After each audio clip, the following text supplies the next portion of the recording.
shipping logjam, the supply chain nightmare, container crises. Even until February of 2021, no one outside the world of shipping or supply chain logistics or procurement would have bothered about such headlines. But by April, the crisis had taken on global proportions.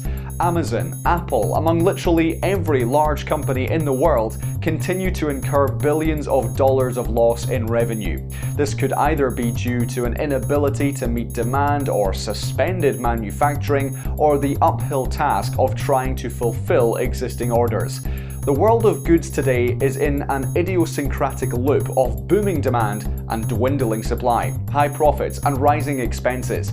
In other words, the people of the world have saved up close to $2.9 trillion during the pandemic, and they're ready to spend all of it. The problem is, all of the orders for the new iPhones, cars, plastic reindeer, sneakers, and thousands of other goods are stuck in a traffic jam of shipping containers somewhere in some port in the world. This is Procurement Shorts, where you can get your daily dose of news on what's impacting the world of procurement and the supply chain. First, let's look at the size of the problem. At any given point in time, there are around 25 million containers at sea.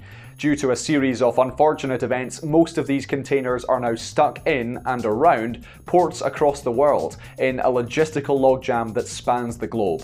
In Los Angeles and Long Beach alone, over 80 container vessels, almost half of which carry more than 10,000 containers, await a berth to unload their cargo. The average wait time has doubled to 14 days. In other words, the time it takes for some of the faster container ships to return to their port of origin. And the cost of sending goods in shipping containers has risen tenfold. Experts predict that these logjams will continue well into the end of 2022 and will impact everything from procurement to production to transport. And the customers will pay the price in the form of inordinate long delays and inflated retail prices. So, what's caused the logjam at the shipping ports? Why aren't the containers being transported out of the ports fast enough? Why the sudden increase in traffic? And what started it all? The answer probably lies in the way the world views the process of procurement. It's early 2020, and the world has come to a standstill. There's a global slump in demand, causing an unprecedented 20% decline in container traffic. Maersk, the largest container shipping company in the world, increased its idle fleet to almost 10%. China, home to 7 of the 10 largest ports in the world, shuts down for 2 whole months. Companies treat the global slump as something they have encountered earlier and begin to suspend their procurement plans and cancel some of their orders. Here are some alarming numbers for you though. Clients of Boeing aircraft makers cancel orders for over 600 747s. Automobile giants across the world, from Tokyo to Detroit, cancelled orders for millions of semiconductor chips and auto parts. Garment orders worth over $16 billion are cancelled or remain unpaid, costing over $1.6 billion in wages. And millions of garment workers in Bangladesh, India, and other Asian countries go out of work. As demand for face masks, PPE kits, and other COVID-related medical supplies rise, a large portion of container ships unload this cargo in West Africa and South Asia, regions which send very little product back to China.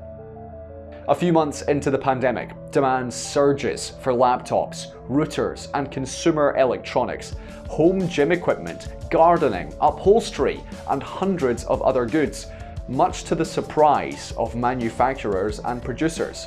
What sounded like good news turned out to be the flick that toppled the first domino. To meet the unforeseen surge in demand, the world of commercial shipping faced a shortage of empty containers for the first time ever, since they were all stuck in places they usually didn't go to. This was followed by manufacturers in China and Vietnam piling fresh supplies, raw materials and finished products onto some of the largest ships in the world to ports in the US, UK and the EU. Ports in Asia work round the clock. The destination ports, though, did not. Major ports across the UK, US and the EU, such as Long Beach, Los Angeles, Felixstowe and Rotterdam, are all now gradually moving towards a 24/7 workday, like their counterparts in China and the rest of Asia, in an effort to ease the logjam. Even as thousands of containers are unloaded onto the docks every single day, thousands more that are empty clog the already busy, constrained space. Traffic across the major ports in the US, UK and the EU shot up to 20% above 2019 levels. This meant the ports needed at least a 20% larger crew and more truckers to transport the containers out of the terminals. And here we come to the second mega problem that arose out of the pandemic. At the peak of the COVID-19 crisis, thousands of truck drivers were fired or let go across the US, UK and Europe. But after the shutdowns ended, the truckers refused to return to their jobs. The UK is now short of more than 100,000 truck drivers, while the US needs at least 96,000.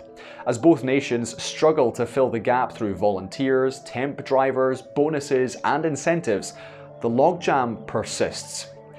Out in the open sea, it wasn't smooth sailing either. There are around 5,000 container ships in the world today, all of which are now running at full capacity. Yet this is in no way sufficient to meet the ever-growing demand, and making a new ship takes at least 2 to 3 years. There were actually more ships at the start of the pandemic than there are now. This is because hundreds of ships were scrapped and broken down. The iron and steel were sold to China, who has been spending hundreds of billions of dollars in infrastructure, such as bridges and roads, thereby raising the price of iron by over 300% of its value from 5 years ago. So, ships that were in perfectly good condition to carry freight for at least 10 more years were broken down as scrap. After all, the money a ship owner would receive by scrapping the ship is 10 times higher than it has been in over a decade. The ships that remain have had to brave a number of cyclones in which hundreds of containers have fallen overboard. And then one of the largest container ships in the world, the Ever Given, gets stuck for a week in the Suez Canal with over 17,000 containers full of goods worth $1 billion. Over 12% of the world's trade is carried through the Suez Canal, through 50 ships on average every single day. The Ever Given had essentially halted a portion of global trade worth billions for an entire week. Just about everything is in short supply today. This is because the whole process of production is globalized and very dependent on the shipping industry. A shampoo manufacturer, for example, might need 19 different chemicals to manufacture the shampoo itself. They may have sourced all but one, and it's stuck in a container at the port. That in itself would be enough to halt the entire process. Every aspect of the supply chain, right from sourcing raw materials to the manufacturing, to the final assembly, and now the delivery, are now being affected. So when will it all end? Even conservative estimates point to the end of 2022, which is when they foresee a substantial easing up of the logjam and the inflation. Every single hour that the ships wait at the harbour, they will need to pay rent to the port. And container shipping companies in turn have increased freight charges by more than 18%. In other words, to get one container from China to the US, it would have cost around $2,000 before the pandemic. Today, the same journey costs around $25,000. Shipping companies and ports, therefore, have little reason to be part of the solution.